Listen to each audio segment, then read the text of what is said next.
ട്യൂബിലേക്ക് സ്വാഗതം. വളരെ പ്രധാനപ്പെട്ട ഒരു എപ്പിസോഡാണ് ഇന്നത്തേത്. മുമ്പ് 20 ലക്ഷം രൂപ വരെ ഭവന വായ്പ ഈടില്ലാതെ ലഭിക്കുന്ന ഒരു പദ്ധതിയെക്കുറിച്ചിട്ടുള്ള എപ്പിസോഡ് ചെയ്തിരുന്നു. നിരവധി ആളുകൾ ആ എപ്പിസോഡ് കണ്ടിരുന്നു. നിരവധി കമൻറ്റുകൾ ഈ ചാനലിലെ കമൻറ്റ് ബോക്സിൽ കാണുകയും ചെയ്തിരുന്നു. ഇതിനെ തുടർന്ന് വിശദമായ കാര്യങ്ങൾ പിന്നീട് പറയാം എന്ന് ആ എപ്പിസോഡിൽ പറഞ്ഞതുപോലെ ഇന്ന് ചില വിവരങ്ങൾ കൂടി നിങ്ങളുമായി പങ്കുവെക്കുകയാണ്. നിരവധി ആളുകൾക്ക് അറിയേണ്ടിയിരുന്നത് എനിക്ക് ലഭിക്കുമോ, അല്ലെങ്കിൽ എന്ന് മുതൽ ഇത് ലഭിച്ചു തുടങ്ങും എന്നുള്ള ചോദ്യങ്ങളായിരുന്നു കൂടുതലും വന്നത്. ഈ എപ്പിസോഡിൽ അത് സംബന്ധിച്ച് ലഭ്യമായ ചില വിവരങ്ങൾ നിങ്ങളുടെ ശ്രദ്ധയിൽ കൊണ്ടുവരികയാണ്. കേന്ദ്ര സർക്കാരിൻ്റെ ഒരു പുതിയ പദ്ധതിയാണ് ഇത്. 20 ലക്ഷം രൂപ വരെ വായ്പ ലഭിക്കും. ഈ വായ്പ എന്ന് പറയുന്നതിൻ്റെ ഒരു പ്രത്യേകത എന്ന് പറയുന്നത് നമ്മുടെ തിരിച്ചടവ് 30 വർഷം വരെ ഉണ്ടാകും എന്നുള്ളതാണ്. പഴയ ബാങ്കുകൾ നിലവിൽ നൽകുന്ന ഈ ലോണുകൾക്കൊക്കെ തന്നെ തിരിച്ചടവ് കാലാവധി മാക്സിമം നമുക്ക് നീട്ടിയെടുക്കാം. പക്ഷേ അതിന് ഇപ്പോൾ കേന്ദ്ര സർക്കാർ തന്നെ ഒരു മാക്സിമം ലിമിറ്റ് നൽകിയിരിക്കുകയാണ്. 30 വർഷം കൊണ്ട് നമ്മൾ തിരിച്ചടച്ചാൽ മതി. അതിൻ്റെ ഒരു ആനുകൂല്യത്തിൻ്റെ ഒരു റേഷ്യോ എന്ന് പറയുന്നത് കൂടുതൽ കാലാവധി EMI കുറവും. കൂടുതൽ കാലാവധിക്ക് നമ്മൾ ഏത് ലോൺ എടുത്താലും EMI കുറയും എന്നുള്ളതാണ്. പക്ഷേ അത്രയും വരെ നമ്മൾ ഇൻട്രസ്റ്റ് കൊടുക്കേണ്ടി വരും എന്നുള്ളതാണ് അതിൽ നിന്നുള്ള ഒരു സൂചന, നിങ്ങൾ മനസ്സിലാക്കാനുള്ള ഒരു കാര്യം. എന്തായാലും ഇതിൻ്റെ പ്രത്യേകത എന്ന് പറയുന്നത്, പുതിയ പ്രഖ്യാപനത്തിൻ്റെ പ്രത്യേകത എന്ന് പറയുന്നത് ഇതിന് ഈട് വേണ്ട എന്നുള്ളതാണ്. കൊളാട്രൽ സെക്യൂരിറ്റി നമ്മൾ വേണ്ട. അതുകൊണ്ട് ഇതിനെ സീറോ കൊളാട്രൽ ഹൗസിംഗ് സ്കീം എന്നാണ് പറയുക.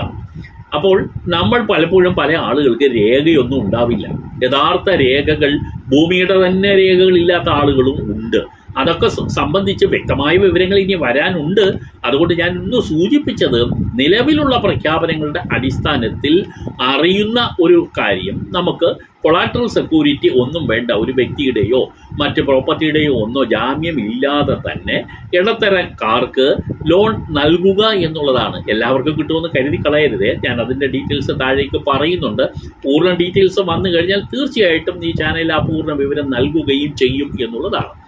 ഈ പ്രഖ്യാപനം ജൂലൈയിലെ ബഡ്ജറ്റിൽ തന്നെ, സെൻട്രൽ ബഡ്ജറ്റിൽ തന്നെ നമ്മുടെ ഫിനാൻഷ്യൽ മിനിസ്റ്റർ നിർമ്മല സീതാരാമൻ പ്രഖ്യാപിച്ചതാണ്. ഉടനെ തന്നെ സാമ്പത്തികമായി പിന്നോക്കം നിൽക്കുന്നവർക്ക് വേണ്ടിയുള്ള ഒരു ഹൗസിംഗ് സ്കീം ഉണ്ടാകും എന്ന് പറഞ്ഞിരുന്നു. കുറഞ്ഞ അതായത് മിതമായ പലിശ നിരക്കിലുള്ള ഒരു വായ്പാ സംവിധാനം ഉണ്ടാകുമെന്നാണ് അന്ന് പറഞ്ഞു വെച്ചത്. ഇപ്പോൾ പുറത്തു വന്ന വിവരമാണ് 20 ലക്ഷം രൂപ വരെ നൽകാൻ വേണ്ടിയുള്ള നീക്കം. അത് ക്രെഡിറ്റ് റിസ്ക് ഗ്യാരണ്ടി ഫണ്ട് സ്കീമിൽ തന്നെ പുതിയ അമെൻമെൻറ്റ് കൊണ്ടുവരുന്ന ആലോചനകളാണ് നടക്കുന്നത്. അതിൻ്റെ ഡിസ്കഷൻ വളരെ പ്രോഗ്രസ്സിലാണ് എന്നുള്ളതാണ് അറിയുന്ന വിവരം. വളരെ സ്പീഡി ആയിട്ട് ഈ പദ്ധതി പ്രഖ്യാപിക്കാം എന്നുള്ളതാണ് ഗവൺമെൻറ്റിൻ്റെ ഒരു നീക്കം. നല്ല പദ്ധതിയാണ്. വന്നു കഴിഞ്ഞാൽ നിരവധി ആളുകൾക്ക് ഇത് ഗുണപ്പെടും. ഇതിന് സെൻട്രൽ ഗവൺമെൻറ്റാണ് പ്രഖ്യാപിച്ചത് എന്നുള്ളത് കൊണ്ട് ചില ആളുകൾക്ക് ചിലപ്പോൾ ഇതിനെ സംബന്ധിച്ചിട്ടുള്ള ചില വിമർശനങ്ങളൊക്കെ പറയാം. വിമർശനം ഒന്നും കാര്യമില്ല.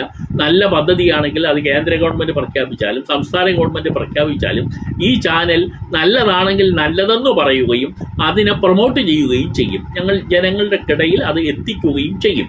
അങ്ങനെ കേന്ദ്ര ഗവൺമെൻറ്റിൻ്റെ നല്ല പദ്ധതികളൊക്കെ ഇതിനകം തന്നെ ഞങ്ങളത് കൊണ്ടുവന്നിട്ടുണ്ട്. അതുകൊണ്ട് ഈ ചാനലിൽ പ്രത്യേകിച്ച് രാഷ്ട്രീയ താല്പര്യങ്ങളോ രാഷ്ട്രീയ പക്ഷഭേദങ്ങളോ ഒന്നുമില്ല. നല്ലതെങ്കിൽ നല്ലത്, ജനങ്ങൾക്ക് വേണ്ടി നിലകൊള്ളുന്ന ഒരു ജനകീയ ചാനലാണിത്. ജനങ്ങൾ അറിയേണ്ട കാര്യങ്ങൾ അറിയിക്കും. അത് സർക്കാരിൻ്റെ വീഴ്ചകൾ വന്നാൽ അത് പറയുകയും ചെയ്യും.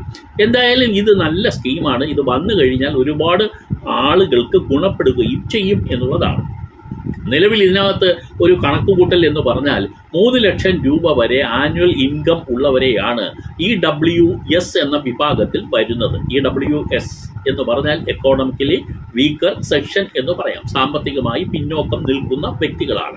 ഇതിൽ ലോ ഇൻകം ഗ്രൂപ്പ് എന്ന് പറയുന്ന ഭാഗം ഇതിനപ്പുറം 3 ലക്ഷം മുതൽ 6 ലക്ഷം രൂപ വരെ വാർഷിക വരുമാനം ഉള്ള ആളുകളെ ലോ ഇൻകം ഗ്രൂപ്പ് എന്ന് പറയും. 6 ലക്ഷം മുതൽ 9 ലക്ഷം രൂപ വരെ പ്രതിവർഷ വരുമാനം ഉള്ള ആളുകളെ ഇടത്തരം വരുമാന ഗ്രൂപ്പ്, മിഡിൽ അല്ലെങ്കിൽ ഇൻകം ഗ്രൂപ്പ് എന്ന് പറഞ്ഞ രീതിയിലാണ് ഇപ്പോൾ വിഭജിച്ചിരിക്കുന്നത്. പക്ഷേ ഇതിൽ ഇടത്തരക്കാർ ആണ് ഉദ്ദേശിക്കുന്നതെന്ന് പറയുമ്പോൾ ഏകദേശം ഈ 9 ലക്ഷം, നമ്മുടെ നിഗമനം അനുസരിച്ച് 9 ലക്ഷം രൂപ വരെ വാർഷിക വരുമാനം ഉള്ളവർക്ക് ഇതിൻ്റെ സാധ്യതയുണ്ടെന്ന് മനസ്സിലാക്കുന്നു. ഞാൻ ഒന്നും കൂടി അടിവരയിട്ട് പറയുന്നു, ഇതിൻ്റെ വ്യക്തമായ മാനദണ്ഡങ്ങൾ ഇപ്പോഴും ഡിസ്കഷനിലാണ്. അത് വന്നു കഴിഞ്ഞാൽ മാത്രമേ ഇത് പറയാൻ കഴിയൂ. ഇപ്പോൾ ഏകദേശം കൺഫേം ചെയ്ത് പറയാൻ കഴിയുന്ന കാര്യം, ഇതിൻ്റെ മാക്സിമം ലിമിറ്റ് 20 ലക്ഷം രൂപയാണ്. രണ്ടാമത് ഇതിൻ്റെ EMI എന്ന് പറയുന്നത് വളരെ കുറവായിരിക്കും. പീരിയഡ് എന്ന് പറയുന്നത് 30 വർഷത്തെ ഡ്യൂറേഷൻ നമുക്ക് കിട്ടുന്ന തുക 30 വർഷം കൊണ്ട് നമ്മൾ തിരിച്ചടച്ചാൽ മതിയാകും എന്നുള്ളതാണ്. ഇത് സർക്കാരിൻ്റെ തന്നെ നേരത്തെയുള്ള ബഡ്ജറ്റ് പ്രഖ്യാപനത്തിൻ്റെ തുടർച്ചയായിട്ടുള്ളതാണ്. പലപ്പോഴും പല സർക്കാരുകളും ബഡ്ജറ്റിൽ പ്രഖ്യാപിക്കും, പക്ഷേ അത് നടപ്പാക്കുകയില്ല. പക്ഷേ ഇവിടെ അങ്ങനെയല്ല, നടപ്പാക്കുക തന്നെയാണ് സർക്കാർ ചെയ്യുന്നത്. കേന്ദ്ര സർക്കാരാണ് ഇത് ചെയ്യുന്നതെന്നും കൂടി നിങ്ങൾ ഓർത്തിരിക്കുക. കേന്ദ്ര സർക്കാർ അത് ചെയ്യുകയാണ്. രേഖയില്ലാത്ത ആളുകൾക്ക് വളരെ അധികം ഗുണം ചെയ്യുന്ന ഒരു പദ്ധതിയാണെന്നുള്ള കാര്യത്തിൽ സംശയമേ വേണ്ട. ഇനി പ്രധാനപ്പെട്ട ഒരു ചോദ്യത്തിന് ഉള്ള ഉത്തരം കൂടി പറയാം. ഇത് എപ്പോൾ നിലവിൽ വരും? അപ്പോൾ എപ്പോൾ നിലവിൽ വരും എന്ന് ചോദിച്ചു കഴിഞ്ഞാൽ, നിലവിൽ വന്നിട്ടില്ല എന്ന് നിങ്ങളുടെ ചോദ്യത്തിൻ്റെ ഉള്ളിൽ തന്നെ ഉത്തരം ഉണ്ട്. നിലവിൽ വന്നിട്ടില്ല. നിലവിൽ വരുന്നത് മിക്കവാറും അറിയാൻ കഴിയുന്ന വിവരം ഞാൻ പറയാം. നമ്മുടെ അടുത്ത ബഡ്ജറ്റ് അവതരിപ്പിക്കുന്നത് ഏപ്രിലാണ്. സാമ്പത്തിക വർഷം ആരംഭിക്കുന്നത് ഏപ്രിൽ 1 മുതലാണെന്ന് നിങ്ങൾക്കറിയാമല്ലോ. കലണ്ടർ തീയതിയല്ല, സാമ്പത്തിക വർഷത്തിന് എന്ന് പറയുന്നത് ഏപ്രിൽ 1 മുതലാണ് പുതിയ സാമ്പത്തിക വർഷം ആരംഭിക്കുന്നത്. 2025-26 എന്ന് പറയുന്ന സാമ്പത്തിക വർഷം ആരംഭിക്കുന്നത് 2025 ഏപ്രിൽ 1 മുതലാണ്. അപ്പോൾ ബഡ്ജറ്റ് അവതരിപ്പിക്കുമ്പോൾ ഈ പ്രഖ്യാപനം ഉണ്ടായേക്കാം എന്നുള്ളതാണ് സൂചന. അതിന് മുമ്പ് വന്ന സൂചനകളാണ് നിങ്ങളുമായി പങ്കുവച്ചത്. അതുകൊണ്ട് ഇതിപ്പോൾ വന്നു എന്ന് പറഞ്ഞ് ആരും ഉടനെ തന്നെ ഇതിനു വേണ്ടി ഇറങ്ങി പുറപ്പെടേണ്ട കാര്യമില്ല. ഡീറ്റെയിൽസ് ആകുന്നതേയുള്ളൂ. വന്ന പ്രധാനപ്പെട്ട ഡീറ്റെയിൽസാണ് ഞാൻ നേരത്തെ പറഞ്ഞത്. നിങ്ങൾക്ക് കിട്ടുന്നത് 20 ലക്ഷം രൂപയാണ്. കാലാവധി 30 വർഷമാണ്. ഇതിന് യാതൊരു തരത്തിലുള്ള കൊളാറ്ററൽ സെക്യൂരിറ്റിയും നമ്മൾ നൽകേണ്ടതില്ല, ജാമ്യമൊന്നും നൽകേണ്ടതില്ല എന്നുള്ളതാണ് പ്രധാനപ്പെട്ട ഹൈലൈറ്റ്സ്. ഇതിന് നിലവിൽ വന്നിട്ടുള്ള ഹൈലൈറ്സ് അത് നിങ്ങളുടെ ശ്രദ്ധയിൽ പെടുത്തുന്നുണ്ട്.